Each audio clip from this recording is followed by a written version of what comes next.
Hey everybody, welcome to the Face-to-Face Ministries podcast, the #1 resource for learning what it means to have a healed heart, connect more deeply with Jesus, and experience true and lasting transformation in your life.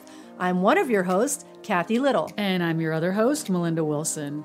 Please hit subscribe so you don't miss the fresh content we're continuing to release. And while you're at it, we greatly appreciate your help in getting the word out by giving us a 5-star rating and leaving a quick review. You can also keep up with us by following our social media by searching face-to-faceministries.org on Facebook. That's no spaces, no numbers, and no caps. And on Instagram at face-to-face-min, and that's all one word. We want to invite you to join us in our free Face-to-Face Heart Healing Network and in our premium network. Be part of a growing community of people just like you who are wanting to dive deeper into what it means to access the full benefits package of the cross and learning how to help others do the same. Our team also offers one-on-one ministry sessions that can be done virtually, and you can also learn how to help others connect with Jesus and find healing in their lives through training we offer in the ministry model we use. And for more information about all of the resources, trainings, and events that we offer, visit face-to-faceministries.org. And while you're there, please sign up for our newsletter. All right, so let's dive into today's episode. Hey everyone, happy to see you. Well, I guess we can't see you, but welcome to episode. But welcome back. Welcome. I guess we should welcome back ourselves. Yeah, we're not, because it's been a while. We've been a little bit out of pocket, but episode 124 coming at you today. We actually just recorded this today, and what a amazing conversation we had, and happy to share that with you. But man, there's a lot of really great stuff coming up. Melinda and I just literally got off of a phone call or a Zoom call with the team rebuilding our website and rebranding us. And wow, what a cool process, and exciting to see a refreshing of our a little bit outdated website. Yeah. Which well, definitely stay in touch on that. Yeah, we're excited to reveal that. It's going to look amazing. It already does. It looks amazing so far, and they're not even done yet. But Melinda, why don't you tell them just really quickly what's going on with us with manual trainings and stuff? Yeah, we're so excited to actually be doing a training not too far from us in Charleston, South Carolina, coming up on August 26th and 27th. This is a level 1. Open to everybody. Honestly, guys, first of all, it's open to anybody, even if you're not interested in becoming an Emmanuel prayer minister or coach. It is for everybody. But secondly, even if you have done a training with someone else or with us, come again. We know that to learn something, to really get skilled in something, repetition is the name of the game. And you're going to get more healing and breakthrough too. So you can find out more about that on our website, but sign up today. Again, Charleston, South Carolina, August 26th and 27th. And then I'm so excited. We're going to be back in Idaho, actually in Idaho for the first time. We're going to be back in that area of the world, 14th and 15th in Twin Falls, Idaho, which is about 2 hours southwest of Boise. And so there's information there, and that's a level 1 as well. And then a level 2 in Polson, Montana on the 28th and 29th of October. Wait. So I could actually go to the level 1 training in Idaho, and then I could directly go 2 weeks later into level 2 in Polson. Yes. Oh, come on. Absolutely. Golden. And level 2 is going to include a practicum, a is. half-day practicum, where you get hands-on practicing what you've just learned. So come in Charleston, come in August in Charleston, and then join us in Idaho and Montana. Why not just do a U.S. tour with Face-to-Face Ministries? Yeah, and we've been doing these 6 weeks mentoring tracks, but we're actually almost full on the next one. But we do have a couple spots left. Yeah, we do have a couple spots left in the mentoring track. All of that, go to face-to-faceministries.org/training-events. Starts September 13th. September 13th to October 18th. And then I just really quickly want to tell you, please save the date. November 17th. Okay. Everybody's right now, go to your calendar, save the date. Write it down. Go there right now. We'll wait. Okay. Are you going? Okay. Mark it down. November 17th. Y'all, we are going to be hosting an amazing event. It's virtual, so you have no excuse. You can be there from anywhere in the world from 1 until 4 p.m. Eastern Time on November 17th. As part of our third annual healer gathering with leaders and founders of these different inner healing models, very much key leaders, we're going to be doing a live stream symposium event, and we're hosting it in our house, which is really awesome. And don't want you to miss that, because another very special thing is happening on the 17th of November. During that event, we are releasing the book, Streams of Healing, Discovering Your Path to Wholeness with Key Leaders in the Inner Healing Movement. I am so excited. This is very exciting. It's a big deal, y'all. Work in progress for a long time. Well, this is the thing that started the whole podcast. You know, we were like, the charge was given. You need to write a book. And Melinda's like, I don't know. But this is the product of that. And the reason that we even started the podcast, which all of those key leaders in season 1, several of them, most of the key models, you know, we're wanting to interview those at the top of the pyramid, the people that were founders and pioneers, because so many other models have been birthed out of that.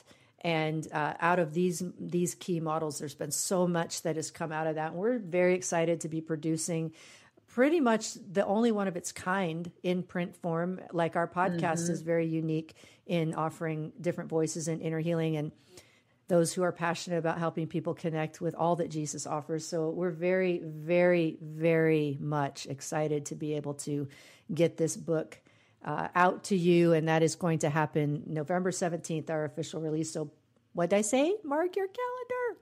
We're going to do it. It's going to be great. Well, it is really, and of course we'll be talking this up more, because it is, like Kathy said, something that has never been done before, actually. But we have so much going on in between then that is exciting, and we really hope to meet you, see you in person at one of the trainings, either in August or October. And again, you can request us to come to your area. Honestly, we've gotten requests in the past 2 weeks from Hong Kong and Australia before that. And Alberta, somewhere Canada. else. And Canada. So right now it's a little difficult with travel with those places. But if you are in the United States or in Central America, or we can set up or in the United Kingdom, we can set up a virtual training for you people, no matter where you are. We will come to you virtually or in person. Yeah, let's do it. And there's nothing like the in person. You all know that. We are excited to introduce our next guest. We had such a sweet and powerful and presence-driven time with our new friend Toni Daniels. And I'm sure we will see her again in another podcast. And you guys are going to want to have or hear another podcast with her. She's awesome.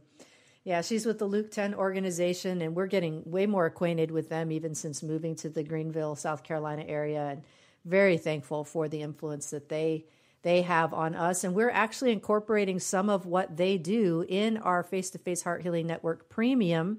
We're meeting twice a week for something we call Just Be, and it's an opportunity to be seen, to be heard, and be encouraged.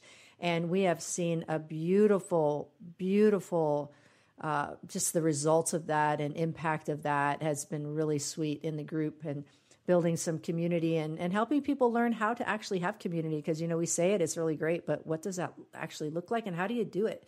Lk10 has really been a big influence and a help to us in that arena, and equipping us to better serve our online community, which you're welcome to be part of. So you can check that out on our website as well.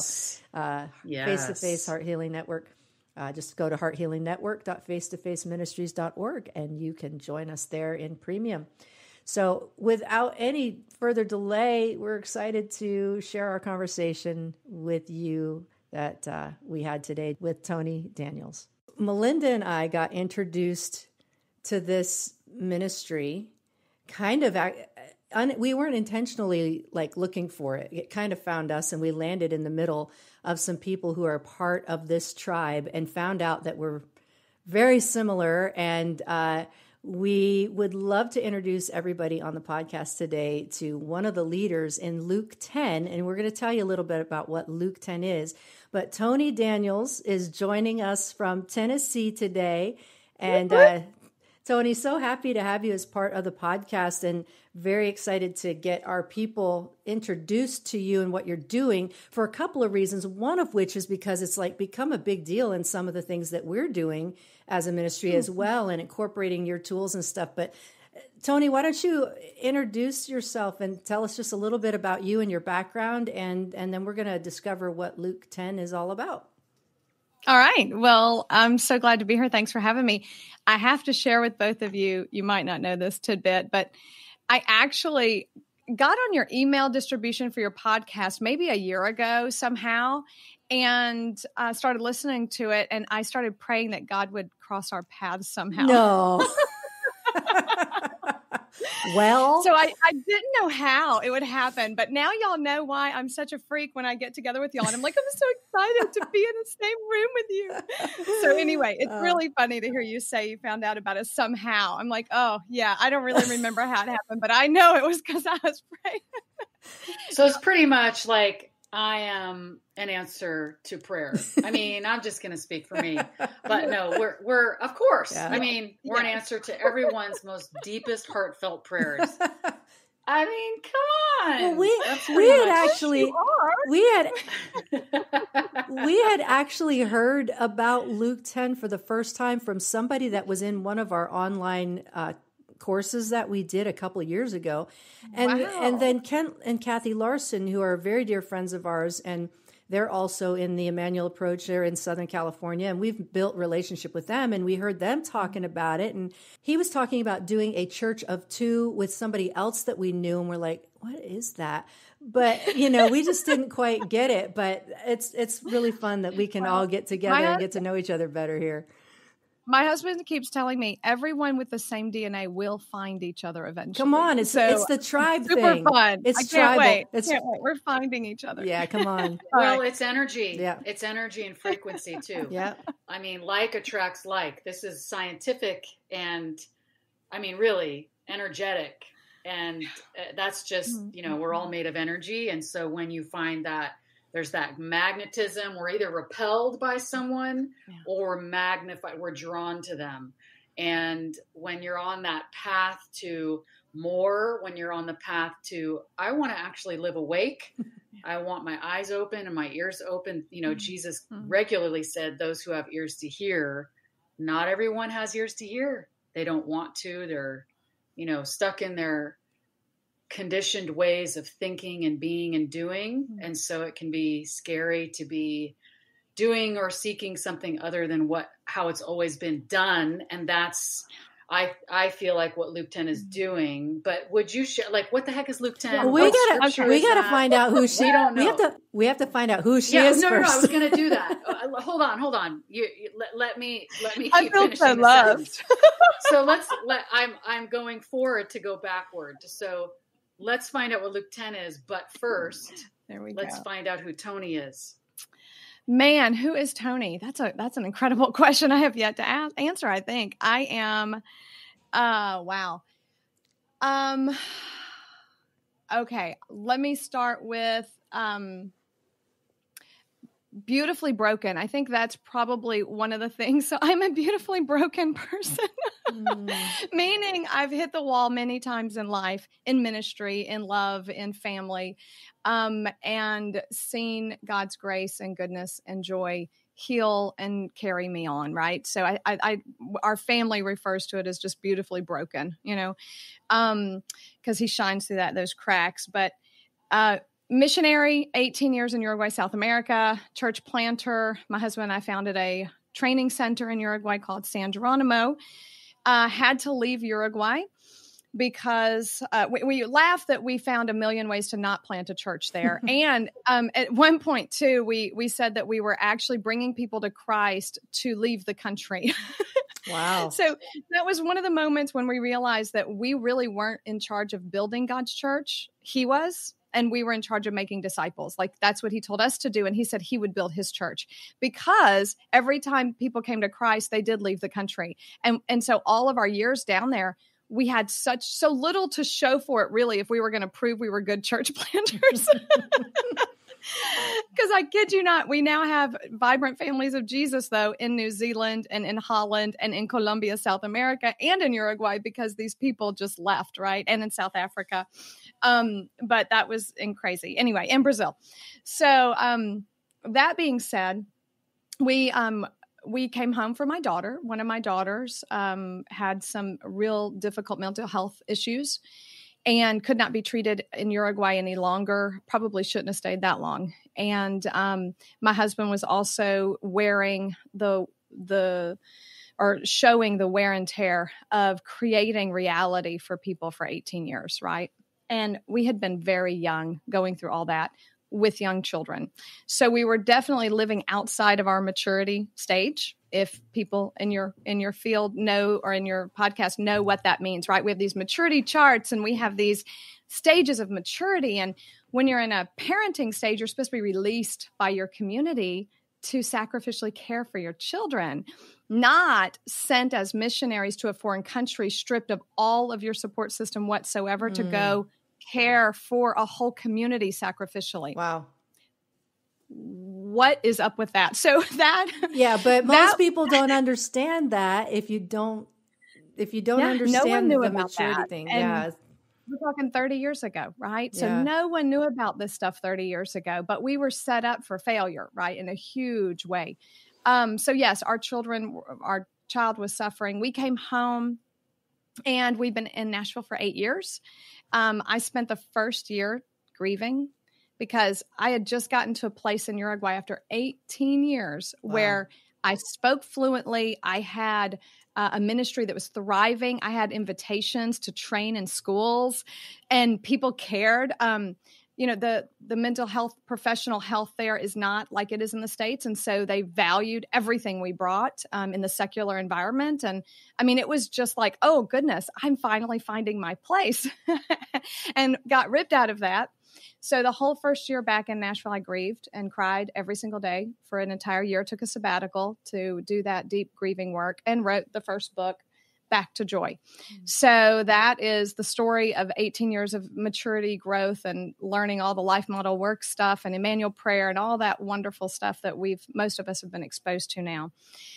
So what did I do when I landed here? Well, thankfully I had met John White on a call maybe 2 years before we left Uruguay, a year and a half before we left Uruguay. And my husband and I were incredibly excited and impressed with what John was doing, just how he was in groups, not even anything he had said, but how he was. He displayed incredible skill. And I told him, I want what this man has. He has what I'm looking for. And I think he knows how to be church in the way that we've only sensed it. So my husband and I were down there in a secular society for 18 years, trying to be church in a way that was relational, that would spread through family networks. And we were experimenting, but we had not come to something that was reproducible yet, that we felt like could be reproduced. And so met John White, and within a week, we were both convinced that God had revealed to Lk10 what that was.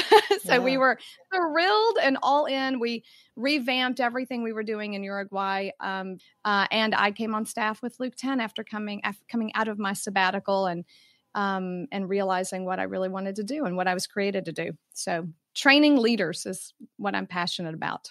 Thank you for sharing that. I need to, as a side note, but we actually have within our network a missionary to Uruguay. And so I'd love to, I just met with her this morning in our Just Be group. So I'm like, please do. I wonder if I know her. I mean, we can talk after so that Kathy doesn't have to do too much editing, but I was like, wow. I mean, you're talking about worlds colliding, and this is synchronicity though. When we're like living in that place of listening to our heart, listening to the Spirit, then we're going to be exactly where we're supposed to be at the right time. And so as painful, I can only imagine. I was overseas 2 years, came home and grieved. I was in depression for like a year.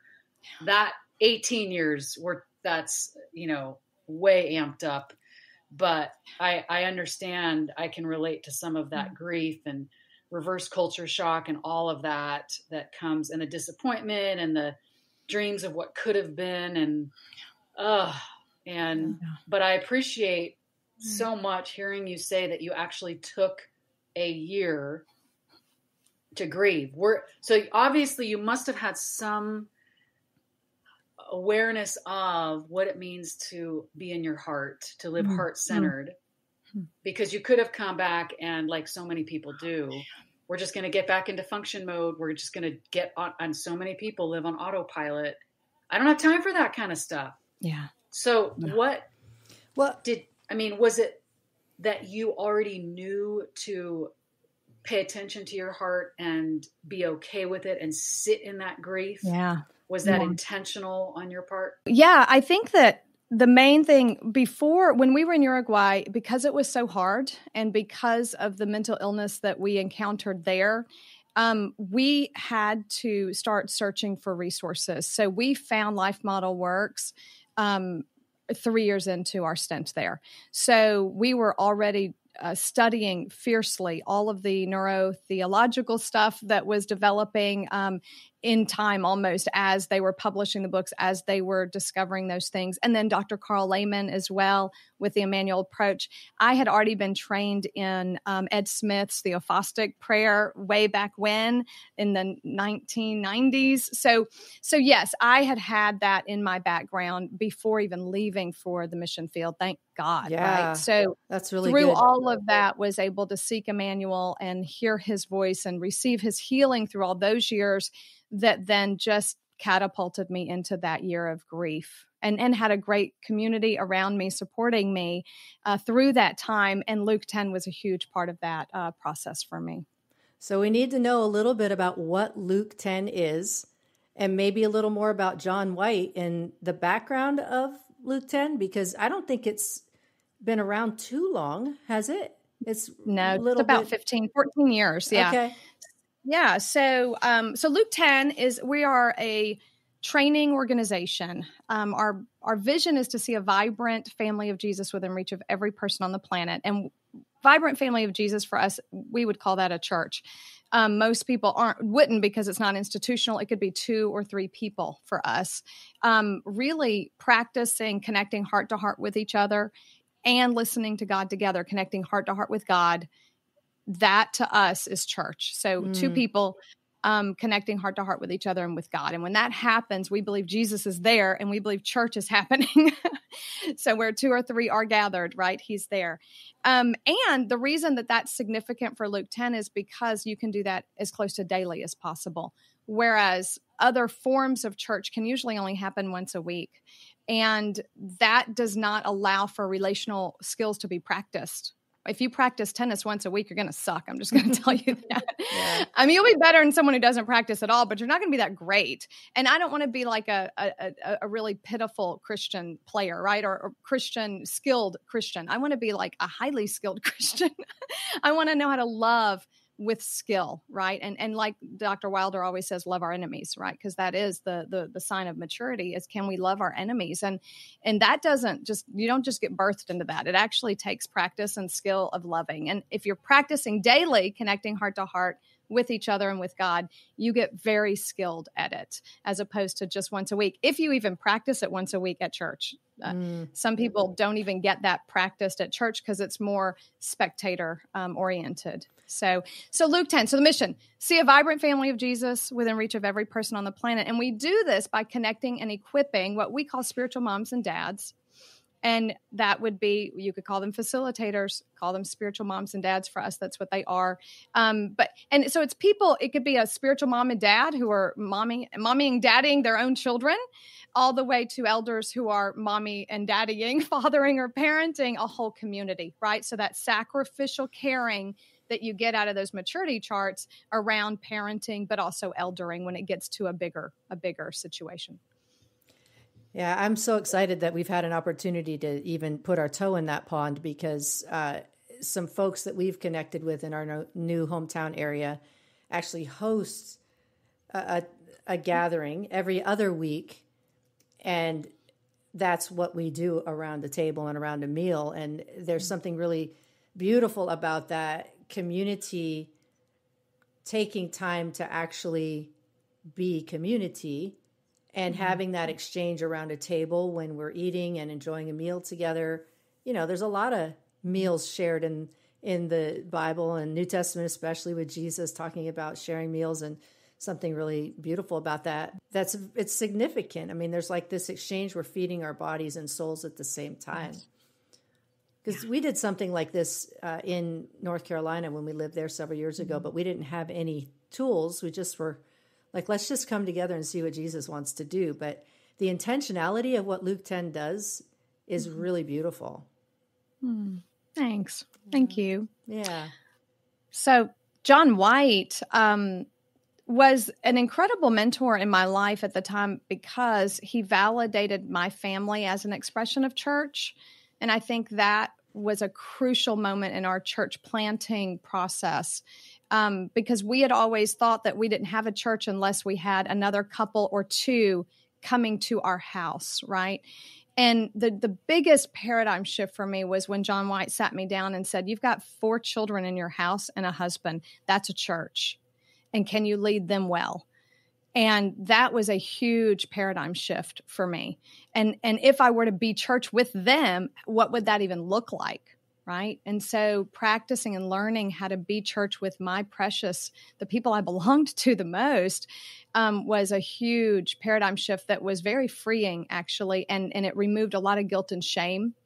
And then because I thought I was supposed to care for other people sacrificially, other adults, right? Because in Uruguay, we were encountering a lot of adults that had mental health issues. And so I ended up neglecting my children sometimes to care for adults who needed me because I wanted to create a church. So it was very messed up in many ways. And he helped me see that, I can pray 10:2b, prayer Luke 10:2, which is where Luke 10 comes from, where Jesus said, the harvest is plentiful, but don't overwork yourself to death. You know, he didn't say go out and just burn everything for Jesus. You know, he said, no, beg the Lord to send more laborers. Beg the Lord to send more laborers, and then go and look for these houses of peace. And so as we started to pray for laborers, when people would come to us, we would teach them how to check in and listen together, how to be a church of 2 together in their own home.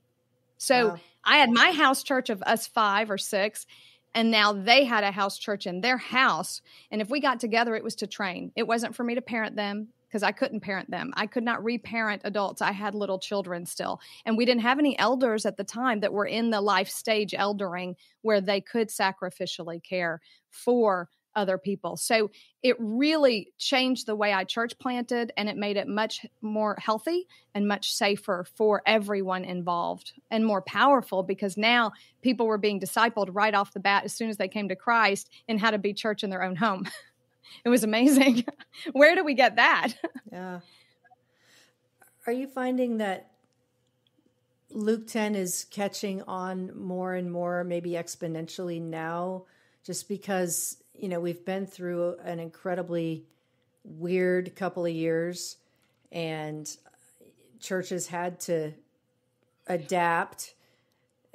I was hopeful there'd be more of a shift to this than there was, because it seems like people are really conditioned for that corporate forward-facing gathering. And I don't know, we can get really real about that, but I have not found church to be conducive to relational connection at all. Even if you see the same people every week at your church, it's one thing to just, say hey or have a hug and think you've connected, but we haven't connected in that environment at all. And nobody really knows each other, and we just see each other because we happen to be there, but we spend an hour facing forward looking at the head in front of us, and I don't care if you have hey, turn to your neighbor and say hi. That's not, I'm sorry if you think that is building community, but it's not. But people think it is. Like, we're going to have the little fellowship time, but it's not. But if that's all you know, you cannot even bench the difference, because there is a massive difference when we go around the table and we're very intentional about sharing the goodness of God together, and where we've personally seen the goodness of God and that shared joy. And then also tapping into how are we right in this moment, and how can we as the community come alongside you in that moment. So I'm kind of getting kind of practical with some of the things that happen in that setting, but they're simple tools with profound impact, which I find a lot of the brain science, life model, Emmanuel approach, Lk10 stuff, all of us that are kind of tribally connected in philosophy and thought, it's simple, but the impact is incredibly powerful. Yeah. And I want to say, we definitely would say it's a both and. I don't think it's an either or, but I think when you have a corporate gathering without the relational skills in twos to fill that gathering with vibrant Jesus-led community, then it's not going to be as effective. So, yes, we have a lot of churches coming to us now to see if they can transition their church because, you have the large gathering, and then most churches in the 90s switched to small groups, or not switched, but added small groups because small groups where life change happens was kind of the lema, that's Spanish, the slogan. And then, but what we found out, and then people went to house church, which was, kind of like churches going to small groups. But what happened was even the house churches were just reproducing what the big church was doing, but now they were doing it in a house. And so we called that, honey, I shrunk the church, because it really wasn't different in values. It was just different in location and size, but they were still doing a type of teaching that was one person speaking it all and everyone else learning, and not a vibrant community where all listen to Jesus, where all get to manifest his presence together and actually experience him emerge through community. So we're finding that both house churches and institutional churches are still missing how to do that well. And so that's why both are coming right now. And someone the other day found us and said, you're the missing link right now. Mm-hmm. And they said, because you're teaching people how to have relational community in a way that they can practice it, which is daily. So the Church of Two concept helps people grasp being church in this new way of relational capacity and vibrancy and letting Jesus lead. But it really is a huge paradigm shift for what most churches today are living. And so they're going to find it probably almost menacing to them or destroying the church to some degree. But what they don't know is that the institutional church is already positioned to die. Unfortunately, just 2 years ago, some of the top evangelical leaders and pastors gathered in Wheaton University to talk about the state of the church in America. And this was before COVID. It was the church was on the decline as far as membership goes, that they gathered to talk about it. And they said, we are effectively starting Blockbuster video stores in 2019, and no one's coming.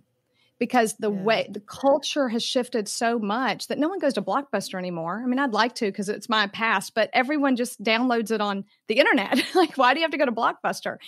And church is very much seen like a Blockbuster. Whereas if all you're getting is teaching, you don't need to go anymore because you can get all kinds of really good teaching on the internet. So 66% of Christians right now between the ages of 20 and 30 do not attend anywhere ever. It's shocking. So the church is going to have to struggle with these things and realize that even if they've got the best sermon on the block and the best worship band, and even if they're rocking it right now and things are still thriving, it's still positioned to die because it's not building relational skills and making disciples and creating character change that really turns around the mental health issues that we're struggling with in our society today. Toni, I do appreciate hearing about Lk10, and I think Kathy and I have had conversations for probably at least 2 years about sort of being disillusioned. I don't know if that's the word, with church, and like I've been to church my whole life, and how many more sermons can we hear? And my heart has always been so much more relational. And, and I think all of us have gone to church, the church building on a Sunday in hopes for community. Yes, I know. I just talked to some people the other day that, but I am going for the teaching because it's great. I'm like, that's awesome. So we have different values, and that's okay because everyone has different values. But at the end of the day, because the way God created us, to need to be seen, to be heard, to be understood, to belong. We have that need, whether you're a Christian or not, it doesn't matter. And so even peeling away from Lk10 or even from the greatest, healthiest organization ever, we can still come in and present with not being fully ourselves. And, for me, I love to get to the heart of the matter. I know I've asked people really deep questions and they roll with it. And I know you can, Toni, but like even, back to that initial question, because that piqued my interest when you were talking about grief, because we're this heart healing community that wants to create a safe space to be able to be healthy, to be in a place where I am connected to my heart and I can be totally real and safe. And that's what our whole vision of the Face-to-Face Heart Healing Network has been, is to create a community where people don't have to come with that pretense. And so let's just peel back the layers a little bit.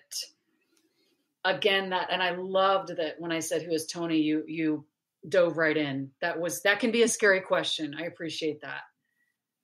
And you were talking about this process of coming home from Uruguay and going through this grieving process. But when and where in your life did you come to the knowledge or awareness of like what we would call mindfulness, or being aware of my heart, or being aware that I'm living on autopilot and I can do all the good Christian-y stuff for 30 years and even have good fruit, but live disconnected from my heart? So where is that journey? Where have you been in that journey then of becoming connected to your heart, or have you always kind of been wired that way? I think I've never been able to hide anything emotionally, unfortunately, but I guess fortunately it just comes out. Same. Darn it. So I'm not one of those people that can hide, unfortunately, what I'm feeling. But I was formed as an athlete and as a strong woman, thankfully, in some ways, right? But what that meant was I literally wasn't even aware of my weakness for a long time. I could just shove it inside where I wasn't even aware of it. And then I just pressed on. I mean, just like an athlete, if you're at the end of your game, but yet there's still 20 minutes left in the game, you go back in there and you play anyway. Like, you just keep going. A soldier just keeps going. You could be shot in the leg, but you keep going, So I had been raised with this, we don't give up, we don't fail, and we keep going no matter what sort of attitude or formation. And it matched my personality as well. I love to shine and I love to be the best. So it definitely coincided with me. And so I rarely knew that I was weak, I guess. And so life had to rip me to shreds. Having a child with mental illness was not on my plan. And I know that most of the church, had I been an institution, thank God I wasn't in institutional church. I'm just going to tell you, because I think most of the feedback I would have gotten is it's my fault because I'm not parenting her well. And even from abroad, that was some of what I got. I'm not spanking her enough, or I'm not doing this enough, or I'm not doing that enough. And that's just not what you need, when you're parenting and in difficult situations, right? In a foreign country, without your family, without anyone around. So I think that was one piece that broke me first, was I really don't know how to deal with this. And I don't have what it takes to deal with this. And I want to develop what it takes to deal with this. My husband also had a lot of ups and downs emotionally on the mission field. And I could only be strong so long for him. And then I started breaking down, going, I can't deal with this either. So after 10 years, on the mission field, I am completely breaking down my ability to still perform at the degree that I was used to performing at. And that's when I was like, wow, there's definitely something. I need help. And so, my husband was seeking out help. We were seeking out help for our daughter too. So we were all in it together going, we need something that we don't have. And it was about that time that someone handed me the Life Model book. And so this would have been maybe just 5 years, 6 years into our stint there. Handed me the Life Model Works book, which blew my mind. It gave me the maturity charts, gave me a roadmap for one, what I needed to do with my child, but also all the things I was missing. So it revealed my weaknesses. And I wasn't afraid of them. I just didn't know what they were. So to be able to see them right there on paper and to know that I could get community around me and actually start building strength in these places of weakness and healing. And of course, Emmanuel prayer was helpful in that. But really, really for me, it came down to Richard Rohr and Dallas Willard talking about the spiritual disciplines of silence and solitude. And those two disciplines have forged paths of quiet in my life that were absolutely essential for me to grow and mature as a woman because of my personality. So years of practicing silence and solitude regularly. It was rhythms. I would go away every year for 3 days in silence and solitude. I would not speak. I wouldn't listen to anything. I would every single day meditate for 3 minutes at least. And then it grew and grew until I was doing Wheel of Awareness practice with Dan Siegel, who I still go back to when I need to refresh those types of practices. So I do train. I am an athlete. I say I love to work with ninja warriors. I love to train ninja warriors, but so I just apply it to my spirituality, I guess, because I know so many people, they're like, I would never practice the way you practice. Like, I just don't want it that badly. But I go, well, maybe you don't hurt people as badly as I did, or maybe you don't even need it as badly as I did. But because of the strength that I move into the world with, if I don't have skill, I'm leaving a wake behind me. Thank you again so much for joining us. I know that there's a few of you that I've seen in person that are like, where's your podcast? It's been weeks. Are you still doing a podcast? Yes, we are. It's just a little bit life gets in the way, dribs man. and drabs more, but we love it, and we love hearing from you. And again, we hope to see you at one of our events coming up. And thank you for being a faithful listener to the Face to Face Ministries podcast. All right, we'll see. Hey, so since this conversation ended up going a little bit longer than we had anticipated, we're going to spread it out over 2 episodes, which gives you time to chew on what we just talked about with Toni, and also plants a little anticipation for our next episode where we finish that conversation. So be sure to check back with us and be subscribed so that you don't miss it. You really don't want to miss it. It's good stuff coming your way. See y'all next time. Thank you for joining us today. If you're enjoying this podcast, please share it with your friends. And please stay tuned for more great content coming your way.